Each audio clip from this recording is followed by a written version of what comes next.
Returns and invite the Honourable Prime Minister to present the case that stands in his name. Here you go.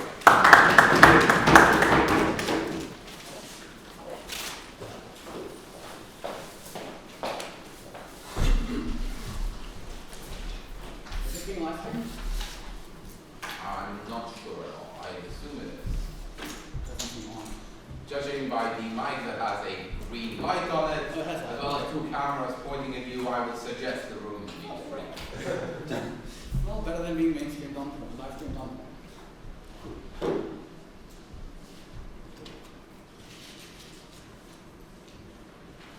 Mr. Speaker, on our side of the House, there is no Donald Trump. Thank you. Our problem is as follows. We think that the comparative advantage of a two-party system which the United States upholds and stands by over a multi-party system is specifically its ability to control extremism, limit extremism, and create democratic debate between two moderate sides of issues. We think that aspect is ruined by the primary elections that exist within the United States, and we think, crucially, that due to media standards today and where they're going, it's likely to be pushed further away from where we want it to be and get worse over time. Bottom line of that is way more Trumps to come if we continue the way we're going today. What do we set out to do in this debate? We're going to hold a general election between all party stakeholders. That means all congressmen, all governors, all senators get a vote on who becomes the next representative of the Republican/Democratic Party. These are internal to the parties. Secondly, these votes abide by the same rules as regular general elections, meaning they're secretive, meaning 1 vote per person, etc., etc. Is this a clarification? Yes. Yeah. But the motion said it's going to be the leader, the one who chooses who's going to be the candidate. Not the leader of the party, leaders within the party. Anyone elected to public office is inherently a leader within the party. That seems obvious to us. Now, secondly, note, Mr. Speaker, that already today there are regulations in place in order to limit the ability for extremists to rise to power. We see regulations like that in things like lines drawn between states and gerrymandering in order to assist eliminating the extremist votes, like happened with UKIP in the general elections in England, where they got substantially more votes than the SNP, but ended up getting fewer seats. This, we say, is a good thing. Secondly, there are voter thresholds in most multi-party systems in order to eliminate the ability of extremist voices getting into parliament. We say these are all good things, but more importantly, recognize legitimate democratic tools in order to maintain the moderate discussion within democracy. 3 points on this side of the House. 1, on the rationale of a two-party system and why that's crucial in this debate. 2, on why primaries ruin that, the ability to maintain the modernity, and 3, on why it's becoming more and more problematic with time. First point, on the rationale of a two-party system. Note that a two-party system is set in place as opposed to a multi-party system, taking into account the balance that you need to strike between the ability for plurality in representation and the necessity for modernity. Why do they do that? Modernists. Why do they do that? They say, and this is an American rationale here, that says we prefer deep, meaningful discourse that perhaps includes within it minority voices as opposed to allowing them to appear externally and to, crucially, hijack discourse. Where do we see this happening? Note the ability of Donald Trump to control the discourse surrounding the United States elections currently. When Donald Trump speaks about the problems with Mexicans and immigrations, he may not be compelling to many citizens as to what the solution needs to be, but he does force the rest of the candidates to be discussing at length and in depth specifically Mexican immigration, specifically the ability for Muslims to emigrate to the United States. This ability of extremism, and this is more in the third point, allows the hijacking of the discourse itself. Note. Lastly, and this is crucial, we don't have to prove to you that a two-party system is better. We simply put to you that America has chosen a two-party system, and that the benefit of the two-party system is specifically the ability to maintain, to be moderate at the expense of plurality, to show you that it is more logically, internally consistent to vote for modernism over plurality. Second, why primaries ruin the ability to maintain modernism. 2 things. 1, there is an inherent incentive for politicians within primaries to specifically speak out more extremely, to specifically speak out more brashly about issues. Why does this happen? 3 reasons. One, because the ability to gain niche voices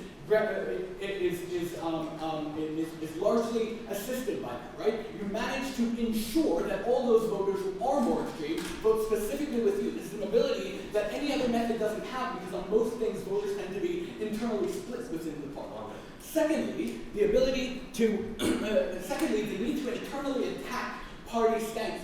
What does that mean? When you have 2 people and one of them stands for something moderate, something reasonable within the party, then in order to combat that, there is a necessity on other politicians within that party running in those primaries to be combative versus those ideas. You see this in the ability in Donald Trump's speeches, in the way he attacks the moderate, reasonable limitations that candidates like Marco Rubio want to put on immigration, as opposed to what he is then forced to offer up in order to make a name for himself. Lastly, we say it creates the ability for them to make a name for themselves, to gain public recognition, because saying extremist things tend to grab a lot of headlines. This will be more in the analysis on the third point. Yes? Because they give us these extreme politicians are going to hijack the discourse and make others speak more extremely. But as we hear, Donald Trump gets a really big backlash because of all this. Donald Trump is leading in the polls currently. We don't think that counts as a big backlash. But more importantly, we're going to analyze why we think this is more likely to happen now and more likely to happen more in the future. How has media changed our society in general? We say it is becoming more and more problematic to enable moderate discourse with public media. Why? Public media works today as a user-generated media. How is this true? A, things like Facebook and Twitter, which create user-generated media in itself. But B, note that traditional media, in its attempt to fight like the abilities and the crowd, the audiences of the new media, tend to do 2 things. 1, play on their field, and 2, report on public media. You see this in news segments that report on like tweets and quotes from Facebook, things like that. Why is this a problem? Public, like Facebook and new media, work on the ability to be clickbait, the ability to be viral, the ability to create celebrity status for individuals in order to gain followers and in order to gain more public presence, more public recognition. All of this boils down to the fact that the incentives for individual politicians to become more and more extreme within primaries is getting larger as the time goes on. Mr. Speaker, there may have been only 1 or 2 Donald Trumps till now. We think it's exceptionally likely that the future holds more of those, and we want to stop it before it happens. Thank you very much for the final Bible. House Minority Leader of the Opposition, you're here.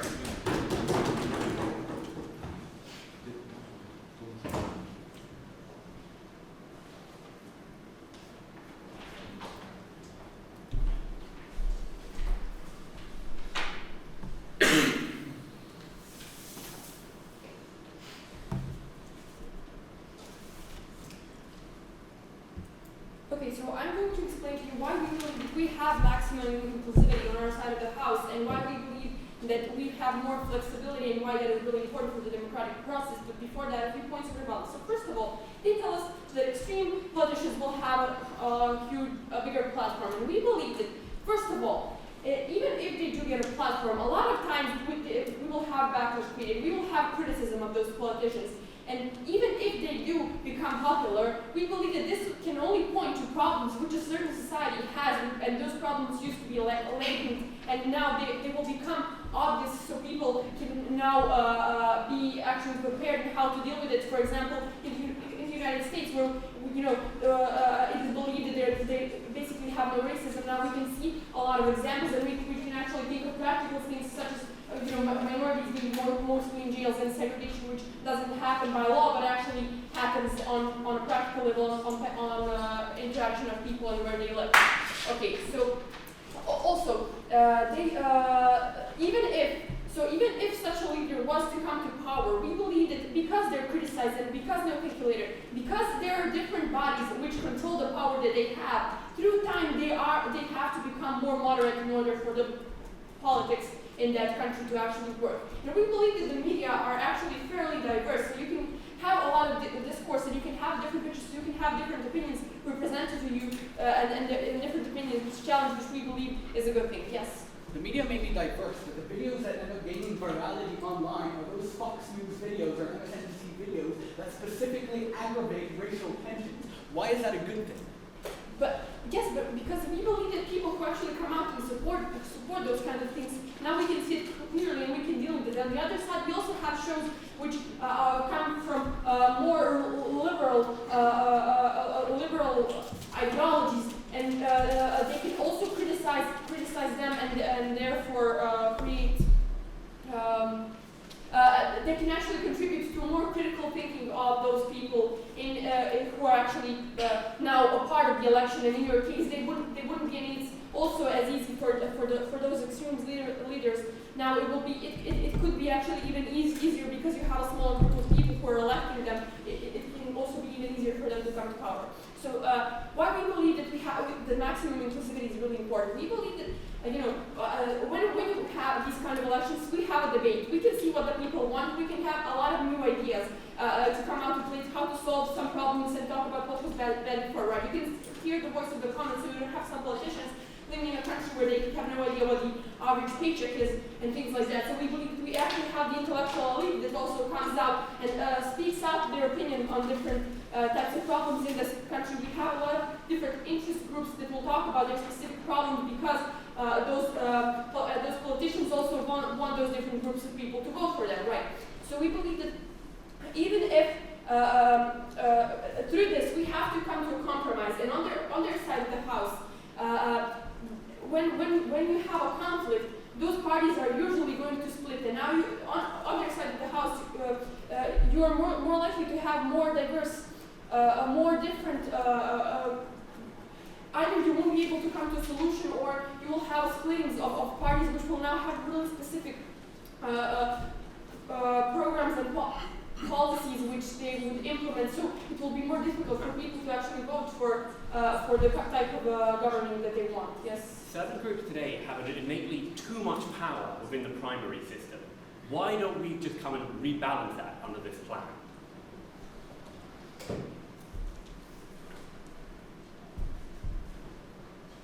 Yeah, I don't know how to answer that. Okay.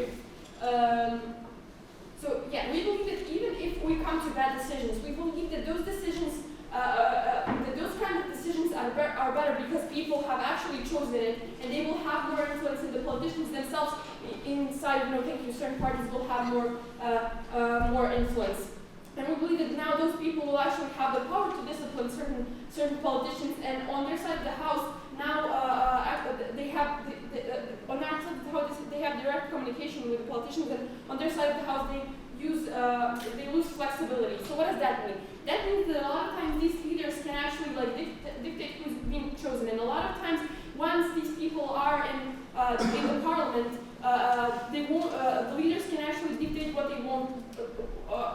What they want in certain laws and policies, which means that people who are in a certain party will now rarely vote against their parties, and this is bad because now we don't have compromise. Now we don't have people who are in a certain party who perhaps have a different opinion and who actually believe that the standing of their party is extreme, and now we don't have that kind of a debate and discourse which can actually make the policy more moderate, which can make it pass easier, which can make it better for a larger group of people. No, thank you. Okay, so we believe that it would be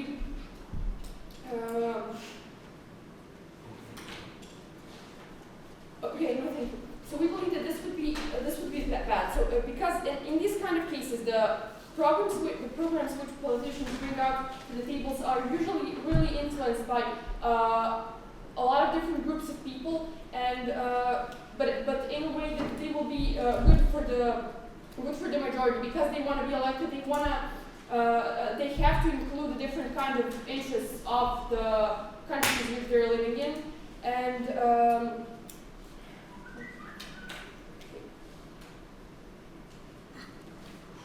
so we believe that on our side of the house we will have a certain discipline of these politicians because they have to more directly, because people will be more aware of what kind of decisions they're making and which policies they're actually trying to push.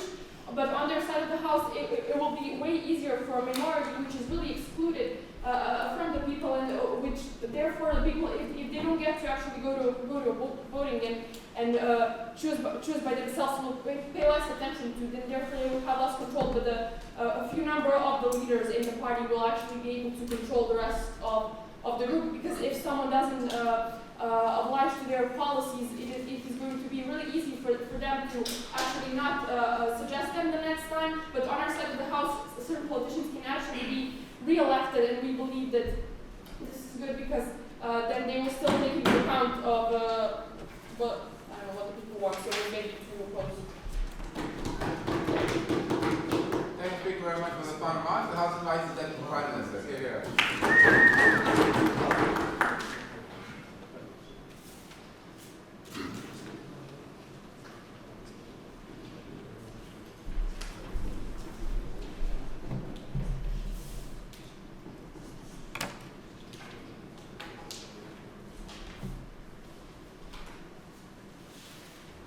Mr. Speaker, I'm going to be discussing two central issues here. The first is regarding the kind of balance we want to have inside the type of people who are going to be elected and who we want to give power to, and kind of do a comparative on who has the power today and who will have the power tomorrow. The second issue I want to talk about is the issue of discourse. Because what we're going to tell you at the end of the day is that a lot of the time, the people who are elected to the big stages are the same under both sides of the House.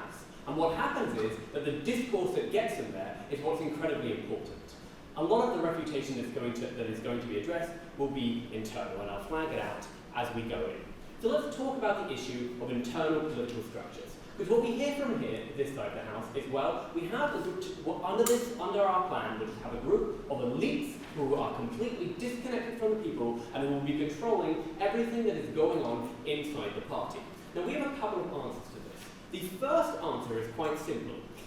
These people inside, these people who are elected to be the senators or the governors and everything else, are people who make decisions regarding the people, actual policy decisions on a day-to-day basis, right? Now, why are we giving them the kind of power to decide, for instance, very internal things such as like what will taxes go up or down, what happens inside a state, what happens inside a country, and then not also giving them the power to elect the leader? We don't understand why necessarily these people suddenly forget everything about the people when we're also asking them to come in and decide the leader. We feel that they still are directly responsible towards the people around them, that these people are elected by the people, no thank you, and we didn't quite understand why we suddenly get this huge disconnect that we don't get at any other point when these leaders are voting for stuff which have to do with the people, and suddenly we do get under this side of the House.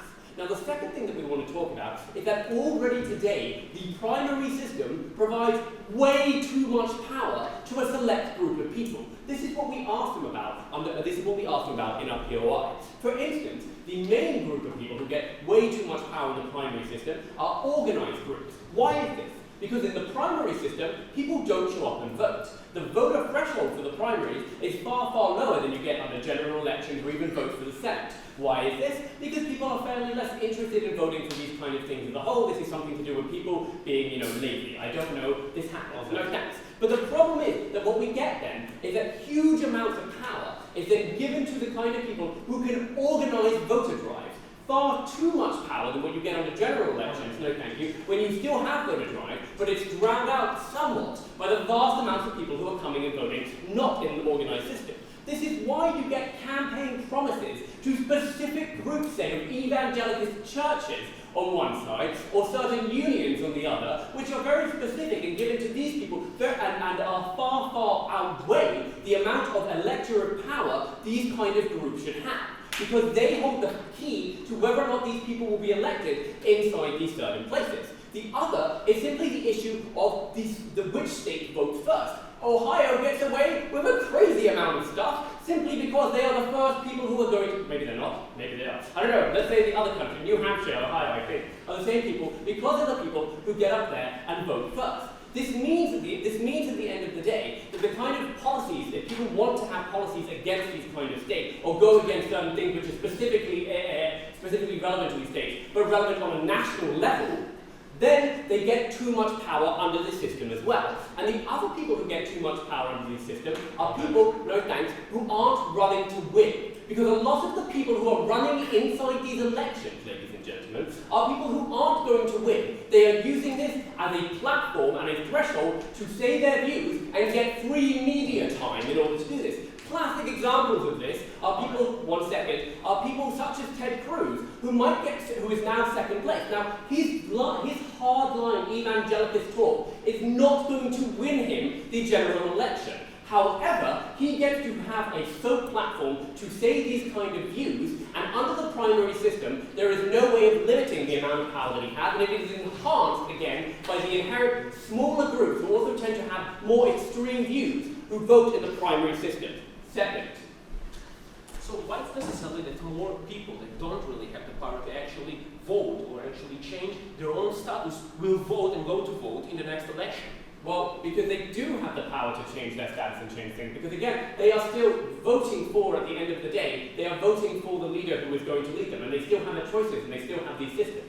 So we don't necessarily think that you get a major drop in that. And also we would say the kind of people who are disenfranchised with the political system are disenfranchised today. Because already today you have groups of people who don't go out and vote, so we think it's a wash on either side.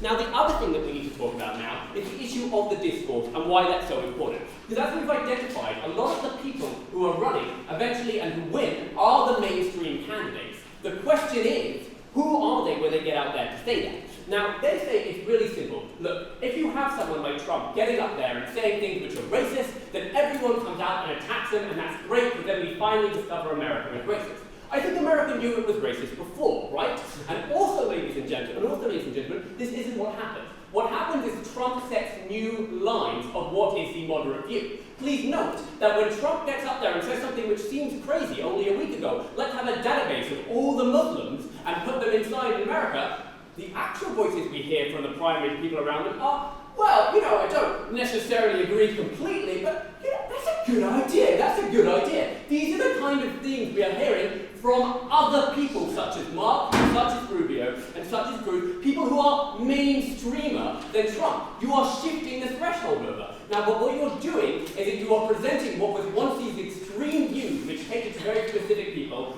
into the center of the debate. And that causes a massive shift in the kind of discourse that we get regarding these tense issues. And this is why Eitan tells you that discourse is so important that it exists in a moderate level. And again, that's why we want to have a moderate level of discourse. And the other thing that happens is simply that they get all the attention. Trump is simply dominating everything that's happening because of the virality. Eitan analyzes this and doesn't get an answer. This means that the other kind of candidate, when they also want to get airtime, they have to also start saying things which are more extreme and more ridiculous in order to fight him over the airtime that they are coming to get. This changes again at the moment, and at what the end of the day happens here is that notice that this plan changes also the people who get elected on a local level and the people who are getting elected for president. This means at the end of the day that we get a real change in the kind of people who are representing us, we get a change in the level of the discourse, more importantly, that actually brings them to that table. Thank you very much. Next speaker for the final remarks, and House invites the Deputy Leader of the Opposition to lead the honour. Take care.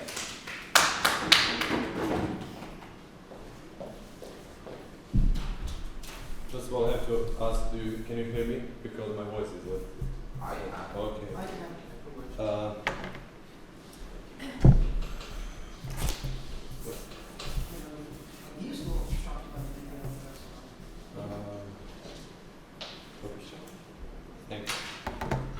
Thank you for the floor.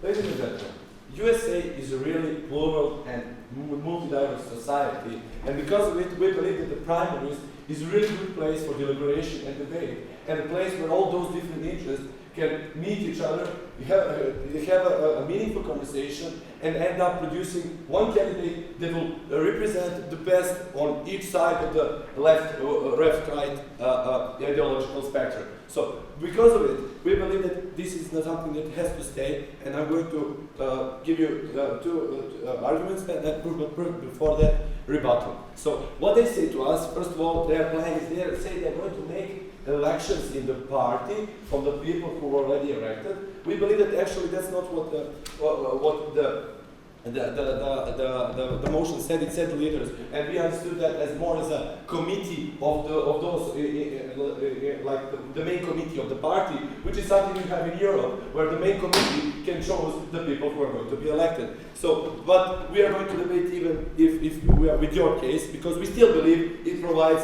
us with clear harms. For example, the biggest harm you gave us is Donald Trump and the hijacking of discourse and extremism. But you never really explained to us why this is not also going to happen in your system. Because if you have people who are thinking more like Trump, and if you have elections in the party, why wouldn't those people in the party choose Trump-like figures to be leaders? Why wouldn't they choose to be the candidate? We really didn't see the example, explanation of that. Also, you said that moderate candidates don't get enough airspace, but we actually believe that that's not true. Yeah, Trump is now leading, but he has caused a huge backlash in USA, but not only here, but in the whole world. For example, you had UK petition of hundreds of thousands of people who wanted to ban Trump of coming to UK.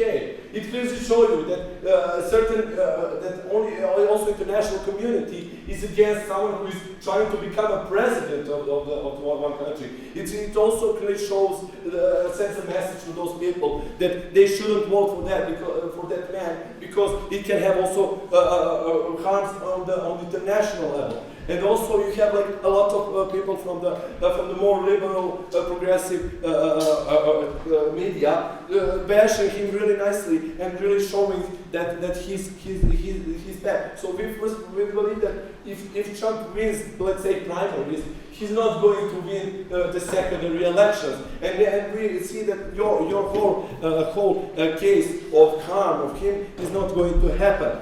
Also, we believe that all the benefits you gave us are actually more on our side, because we are going to have, for example, you said that the states are going to have more powers. We don't see how is that possible, because the way how the primary system functions, it just means that different countries are going to elect at different time, but they are not going to have more power in choosing some politics, because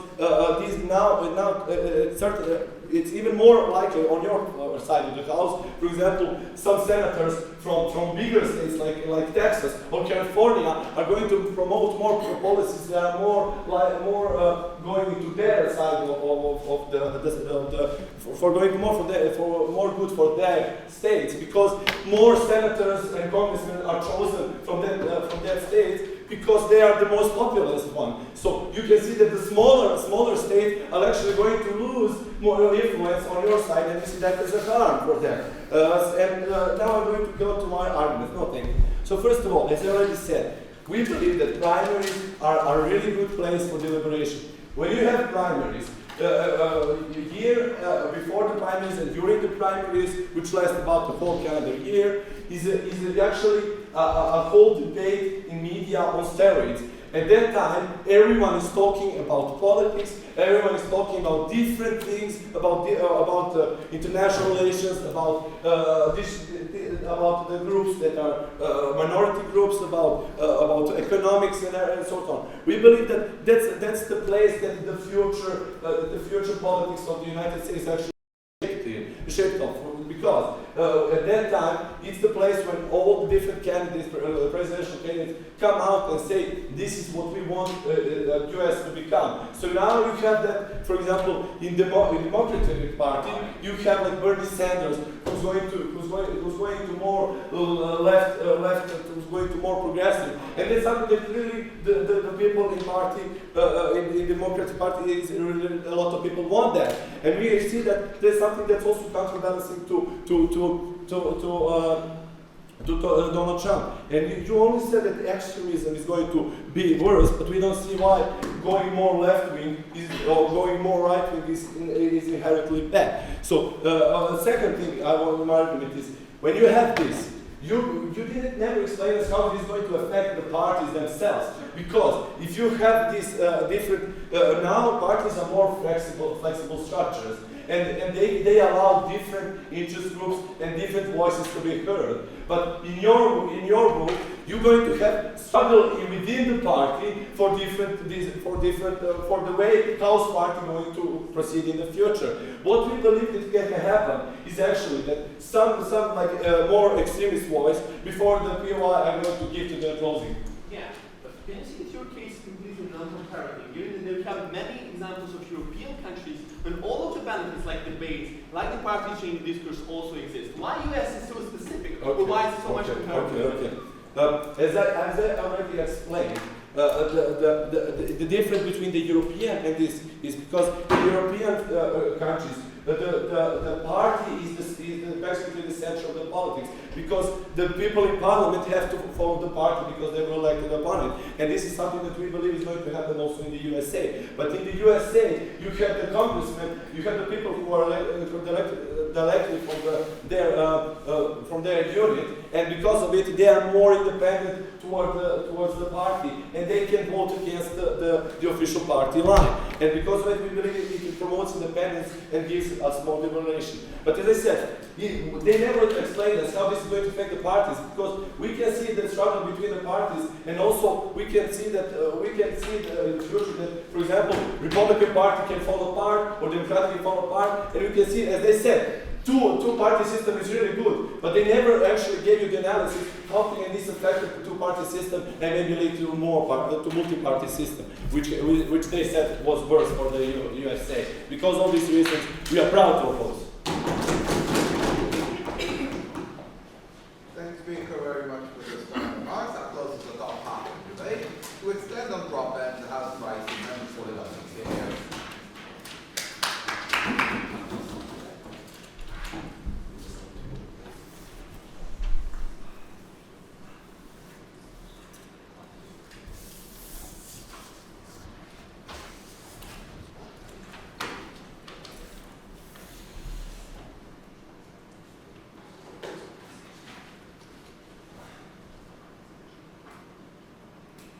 So, interestingly enough, opening government does set a good debate, but they never actually explain why we have better agents in choosing who should be the candidate when compared to people who are leaders and the rest of the people who vote in primaries. Moreover than that, I will present you what are the real mechanism of change, how the policies of other candidates become extreme, what are the directive of that. Before that, a couple of points on that.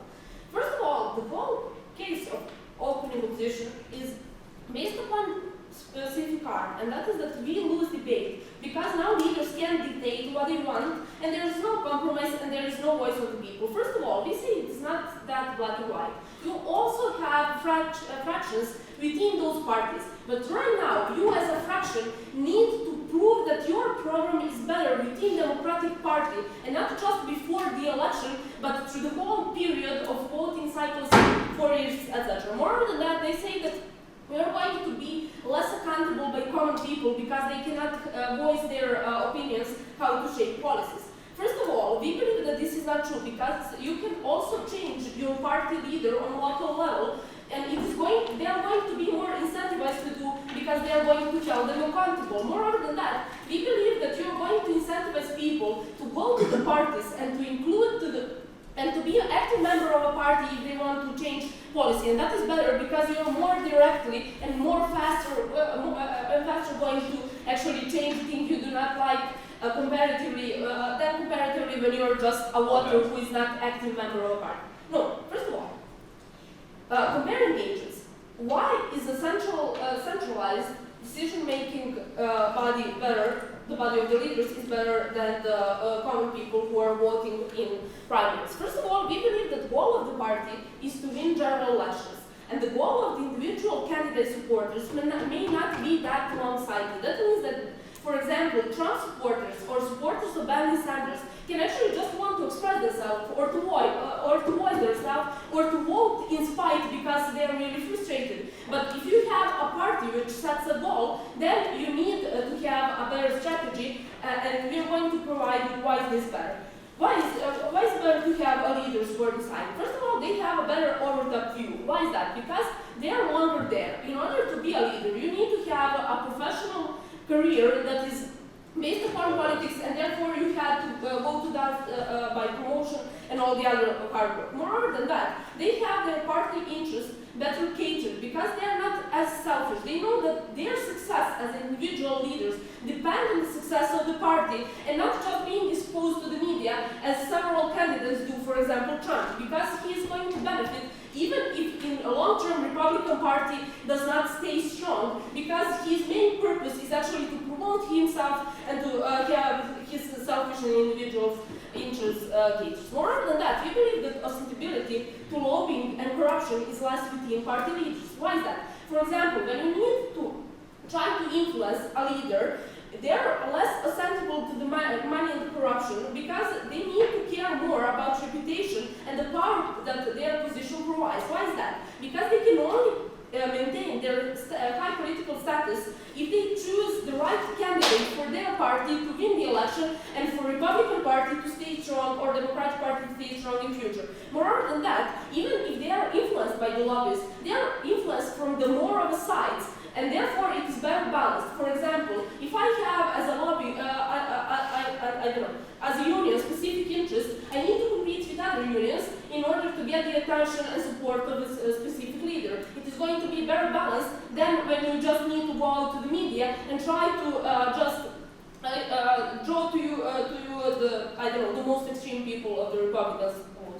Moreover than that, we believe that accountability toward those people is great. Why is that? You have the curious example of Mitt Romney, who actually went to the as a primary candidate, went to the election race, and he was just behaving in a bad manner, and therefore he lost the elections because he didn't actually was a good candidate. It is easier actually to hold somebody accountable for choosing the bad candidate if you know that this happened from the centralized body and you know that those are the people who are leaders who are directly responsible. Therefore, it is easier for you to change those people and easier for them to be more aware that their actually choice can have bad impacts not only on the party as such, but for their own position as well. More second argument. So, we believe that extremist ideas actually have certain direct harms. For example, they're really harmful because they polarize identity. They create bad policies because people with polarized identities are show less solidarity and are less prone to actually try to pursue some moderate policies. Because of that, we believe that you're more likely to create bad policies. Just time, please. I forgot my stopwatch. 5:40. 5:40. Okay. We believe that this is really problematic. Why? Because people who are candidates who are really extreme, for example, Trump, present their problems and their main idea, their main extremist idea of their platform as a huge and urgent problem. That means that all the other candidates, in order to respond to that, used to actually be more extreme by themselves. Why is that? Because first of all, Trump already set a platform that, for example, immigration policy is really urgent. That means that they need to respond as it is a really urgent, even though it may not be. But moreover than that, they need to save their reputation. Why is that? Because, for example, now Trump defines the new idea of what it is to be a Republican, and it is to be more extreme towards certain ideas. That means that they also, in response, need to be more extreme in order to save their reputation and to just create the image of themselves being a true Republican candidate. And that means that it is going to create, in response, more extremist policies. This is the exact mechanism we actually extend the opening government on.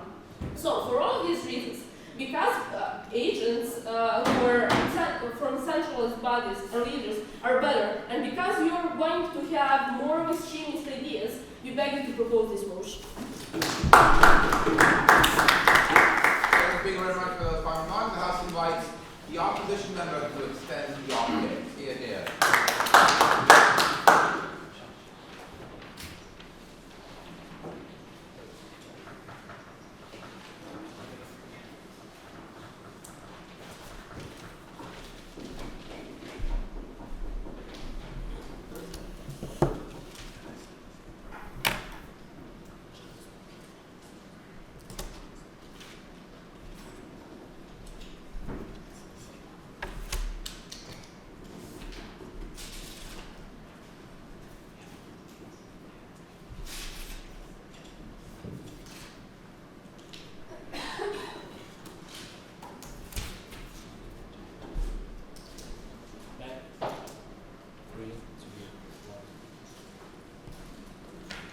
So we had this weird debate until now. So we heard that we want from the one hand, from the first hand, to actually perceive less extremism in the parties, and then we heard that we actually want to take and to moderate all those kind of parties. So first of all, we actually don't understand why it's necessarily bad that people like Trump, right, will be elected or will be say their ideas in front of the media. We think that A, if the people want to hear them, it's important to them to actually hear them and criticize them. And we think that B, if the people don't want to elect them, they can actually let them to say whatever they want. Extreme is the extreme. So because if they will be in a hate speech, for example, we have laws and regulations to actually stop this kind of speech. And so on, and we think that if that's the case, we don't understand why this is so important in this debate. So actually, our extension will be,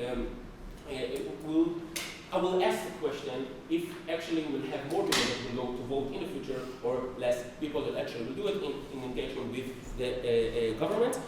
Most of our rebuttal points will be integrated in my speech, one after all of rebuttal that doesn't really fit in. So we've heard that we will have people that will be still will go to vote. Why? Why? Because people have like incentives to actually to change and to shift the things that are in the status quo and to actually change them by voting. And we asked in POI, OG, and actually asked them why people will still go to vote. And we heard the idea and the notion that hey, people still want to change things, right? They still have the power to actually go to the election and vote, but they didn't actually explain us why. If I'm giving to people more of the same, right? I bring them like the things that are already happened, right? Because the leader actually will tend to choose more people that has the same ideology as he has. Why people will actually go to vote if they don't have a good incentive to actually change the way of their life. So it leads me to the first one. So we say why people actually go to vote. First of all, because they have the feeling and the notion that they can change, shape, and shift things, shift things that happen even in their own party. So OG actually accepted the idea that we have a diversity of ideas inside of like same parties as like the Republican, for example, and people will still go to vote. But what we say, people going to vote, right? When they think that they can change not only the whole thing in all like the parties, even some things, right, inside of the party. For example, if I'm a Republican and I want to change like some things about the right to bear arms, some things about abortions, right? I have good incentive to actually go and choose with the candidate that actually have the same ideology as I. If I know that you won't be like, that I will have like the same ideas as the present leader, so I'll probably have the feeling that I can change things, right? And then I will have less incentive to actually go to vote. Why do you think that will happen? Because please know that politicians have really good incentives to actually to elect candidates with the same ideology. Why? A, because first of all, they don't really know what the people actually want. Because we heard the idea from CG, yeah, but people, the parties have their own incentives to have a diversity of people because they want to be re-elected again. But we say that please know that many politicians don't really know what the people want if they can actually talk with them and discuss with them. And B, politician has the incentive to choose someone that actually will perceive his own reference, for example, and you don't have incentive to actually choose someone that don't share his own way of life or way or his own way of thinking, right? We say this is super intuitive. But therefore, we say that it's more likely to people that will be re-elected again, will be people like more of the same. Therefore, we think that people won't have like really good incentives to actually go and to actually shape their own future if they know that they actually getting something that happened before. We say this is crucial in this debate because we think that's the most important question, the most fundamental question is whether people actually will have the chance to change things in their own society. We think that if we will accept that motion, people will tend to actually stay at home or will be more likely not to go to vote and actually shape their own life. I will take first. I tell you that primaries have specific problems that lead them to be more extreme than leaders. Organized local interest groups, timing, people running out to win but for the soap. All of these don't exist or are severely limited when leaders vote. material to that. Can you repeat the question? More loud. Primaries have severe Yeah. problems that don't exist when only leaders vote. Please create a comparative of your argument with that. So we say that we think that when you have a lot, I think that one of us had actually answered the idea that it really was compared to the idea that we will have less actually variety of things in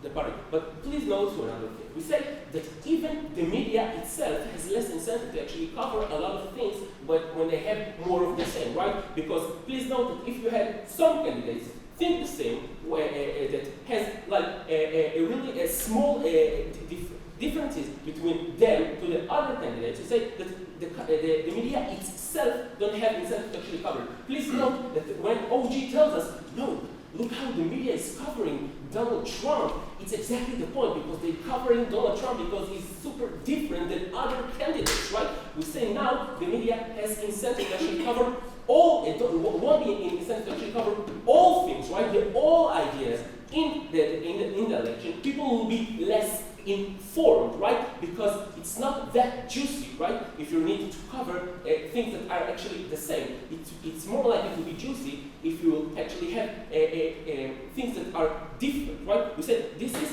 and we say that the media has a crucial part in the operation to actually make the people more informed. We say that OG already accepted that when we said that the media has a crucial part of making people or creating or to elect people. And therefore, we say that we think that the fundamental question that we actually have in our extent is whether we will have more people that want to shape and change their life, or whether we will have less people that will do it. For those reasons, I'm begging for you to oppose. Thanks, speak for that speech. The House invites the government whip to conclude the debate with this and the House. Yeah.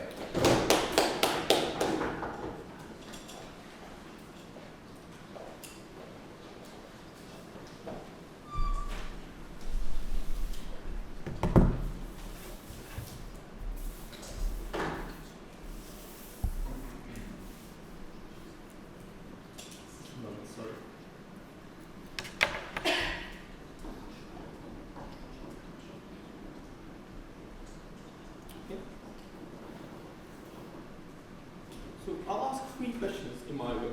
One, whether the more or less people vote and why it's important. Secondly, what kind of debate do we have, less or more debate, whether it's comparative at all, because it was basically all the case of the opening opposition. And thirdly, extremization, why extremization is bad, and how we actually differentiate even in that way from the other two. All the rebuttal is going to be interwoven. Now, whether the more or less people are going to vote. Now, CO tells us less people are going to vote because their interests won't be fulfilled. Note, they never actually explain to you why party leaders are incapable of knowing what people have, what preferences people have. We believe that party leaders can also have polls and ask people what are your stances on abortion, and see what kind of actually most of the people want to have, what kind of abortion policy they want, so they can choose the candidate who will actually fill this. Secondly, they belong in the party, they belong in the politics. Thirdly, they're experts. They know the things like theorem of moderate voter, that actually the voters, candidates who are much more moderate are more likely to actually aggregate more voters. Why is that? Because if you have two extreme fractions, as we explained to you in our explanation, that basically lots of the people cannot identify with neither of them, so they're less likely going to vote. Furthermore, we believe that for those reasons, lots of the people are still going to actually vote. More people will vote on that. Secondly, we explained in our explanation, never tackled by the CEO, this polarized identities. Let's look like how actually elections in the United States work. You have Republicans, when you have Trump, who is basically really shifting the discourse to the right, and more of the people who are having harsher stance on refugees. You basically don't have any candidates who are telling that they will accept non-Christian refugees. Most of the people tell that they should not accept refugees at all, etc. Then we believe that we will have a less of discourse if that happens. On the other hand, we have the Democratic Party, where we have Sanders, who is for redistribution, who is for the free education on the high school, etc., which is also extreme, something that OG never explained, and was firstly mentioned by Miza in closing government. Why is this really important? Because basically, you make two identities that are completely opposite. You have one really extreme leftist identity, on the other you have extreme rightist identities. One people are marked as commies, the other people are marked as racist. Now, why is this problematic? Because most of the people doesn't identify neither with racism, neither with communism, neither with extreme leftists. Now, why this is important? We believe that harm is because less of the people are actually going to vote, because most of the people see that actually they're not going to be represented of that.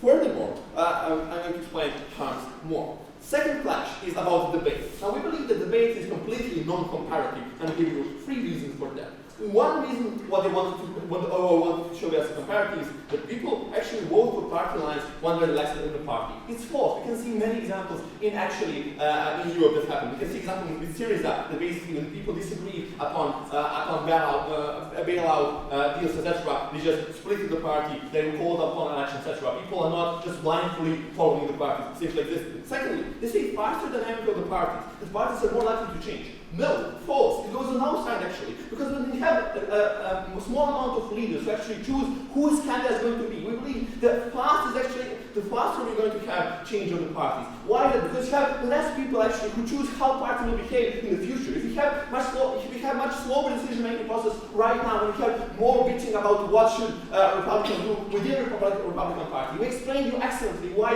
leaders, all the Republican and Democratic Party have much better information, are good skilled, are expert, never refuted. So we believe that they are more likely actually to go to adjust to the needs of the party. We can see it in examples of Europe. We can see the example in Serbia. For example, when Aleksandar Vučić was the leader of the most extreme party, he said extremism not passing anymore in Serbia. He shifted his discourse much more to the moderate. He actually started being pro-EU, just because he wanted to aggregate more voters. We believe we have leaders deciding what policies are going to be made. We believe that they're faster going to do those adjustments because they're less of them. Thirdly, about debates and about issues. Now, note something.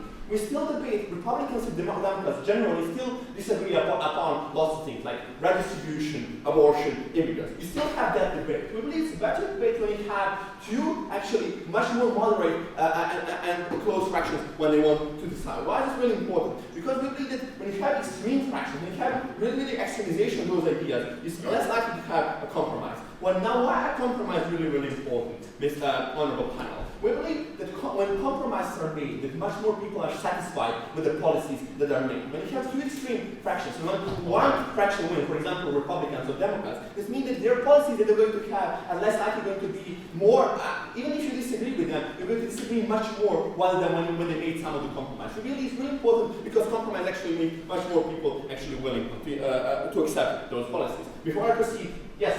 You present polarizing identity as a clear danger because they say in our system you're going to have two extremes. But we now have Hillary Clinton, which is actually leading the Democratic polls and which is actually more moderate. Yeah. And we say that moderate is going to But Hillary Clinton needed to reconsider her stances on the free education precisely because the Bernie Sanders told her that every education should be free. This is also something that media can explain to you in our extension and which we bring. To my third clash, extremization. Now OG excellently pointed out that Fox News is bad, which we agree, and we believe that's not really comparative because it's bad on both sides of the house. And secondly, what it tells you that most of the kind of candidates are going to shift it to the more extreme. Now we give you reasons why is that. One is because those people present this problem as really problem for urgency. Bernie Sanders presented the problem that free education should be solved now and it's so huge problem. That's why all the Democratic candidates need to address that problem because he is the one who is focused in the media. Secondly, the solution that you need to present really need to be harsher because it sounds else. I'm going to build the wall. I'm not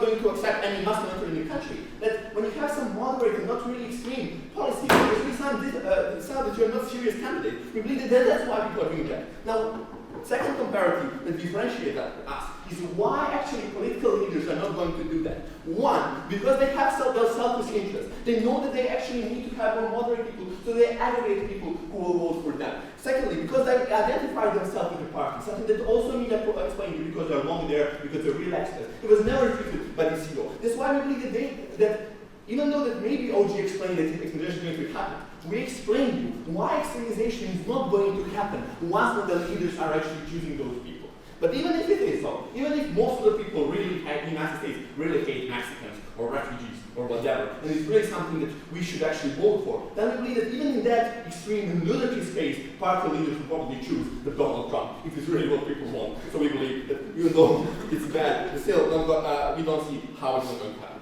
Why we want from the closing government? We explained you more people are going to vote we explained to you that identities are going to be less polarized and actually more compromise going to happen and why this is important. Thirdly, we gave you impact in comparative extremization. We are more than proud to propose this motion. During the speaker for his final remarks, the House invites the opposition whether to be choose for their side of the House and to debate out of vote. Stay there.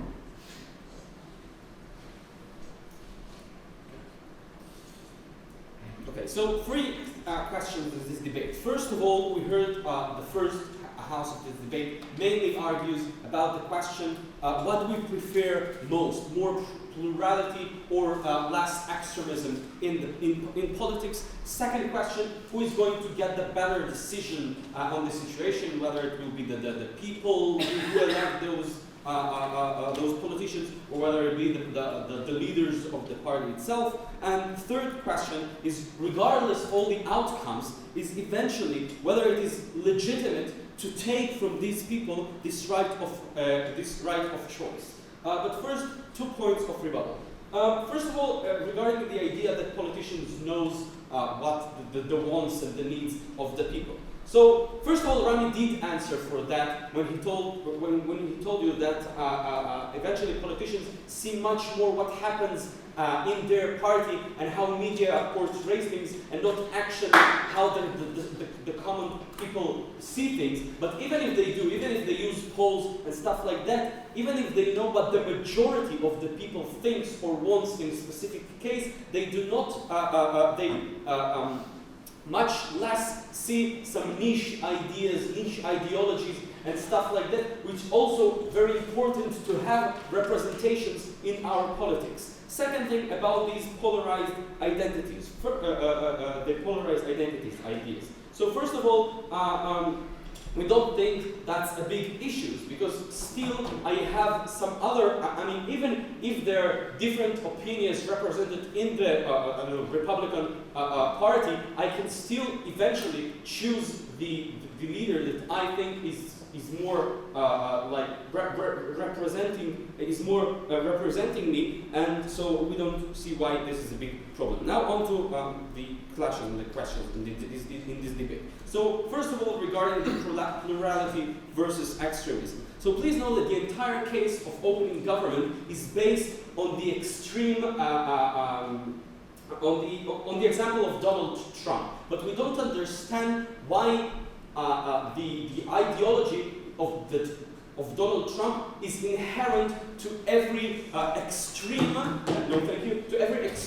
ideology. Because a few decades ago, a black candidate of the Democratic Party was also something that was perceived as something as an extreme by many people, and today we see it as something very normal. So we don't understand why extreme ideas are necessarily bad, because in many cases they can also be good things. And then we heard the idea from opening government that those leaders tend to be more extreme, and again we don't understand why it is more okay. And for that we say that it is more important to have more ideas in general, okay, than don't have these specific extreme ideas. Now on to the second. No, thank you. Now on to the second question. So we heard from the closing government that decision will be made better because politicians have better perspectives, because they will not be corrupt. And for that we say a few things. First of all, as we already explained to you, they not necessarily know what is the best for their people. Second of all, there are many other different reasons for corruption, like if politician wants to get a specific job or specific title in the government, there are many other reasons for corruption. But thirdly, we think that again that this question is not really important. Why? Because please note that if I know that someone that some leader can do a very good job at something, it still doesn't mean that they can make him a dictator just because he's going to do a good job at it. I'm still saying that eventually it is the people who need to decide whether they want this person to represent them or not, regardless regardless how good he might do something, because in many cases there are questions of identity and whether I identify myself with the leader I choose. Yes, first. CL's extension relies on the notion that people don't vote and media doesn't cover when the options are all the same. Note that never becomes the case in the general elections where we still want people to vote, only the elections where we've been proposing they don't vote this entire time. Yes, but please note that eventually in your world, in the general elections, yes, people will go to vote, but they will vote more of the same. They will have more of the same candidates and not more plural ideas. So now on to the third and most important question. And that we say that it is illegitimate to take this option from the people. Why? Exactly because of the bottom line that we heard in the Rami's speech. Because we take from them the possibility to actually influence influence on the policies that will be decided by the government.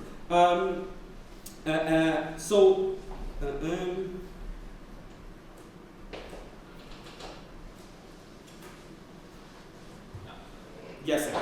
Yeah, but those extreme ideas that you support can also happen outside of political debate. They can also be brought by independent candidates, by NGOs, Okay, by general debates. So why do we need Thanks, them? but they receive much less